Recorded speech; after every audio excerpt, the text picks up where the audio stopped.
आज मी आपल्यासाठी pineapple फ्लेवरचा cake घेऊन आलेले आहे। यासाठी मी लेयर कट करून त्याला पायनॅपल क्रशच्या पाण्याने सोक करून घेतलेला आहे। वरती क्रीम लावून क्रीमलाही पायनॅपल क्रश टाकलेला आहे।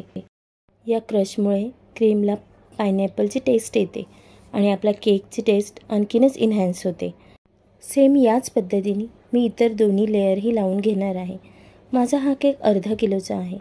मी याला क्रीम पूर्ण लावून नंतर त्यावर येलो कलरची थोडीशी क्रीम लावून केकची फायनल फिनिशिंग करून घेऊया। केकच्या फिनिशिंगकडे आपल्याला खूप लक्ष द्यायचे आहे। फिनिशिंग केकची छान झाल्यावरच केक सुंदर दिसतो। आता मी इथे पीच कलर, येलो आणि ऑरेंज कलर मिक्स करून हा कलर बनवलेला आहे। स्टार नोझलच्या साहाय्याने ही डिझाईन बनवलेली आहे। पूर्ण डिझाईन झाल्यावर केक फार सुंदर दिसतो। आणि खालीही मी सेम क्रीमने स्टार नोझलच्या साहाय्याने अशा पद्धतीने डिझाईन करून घेत आहे।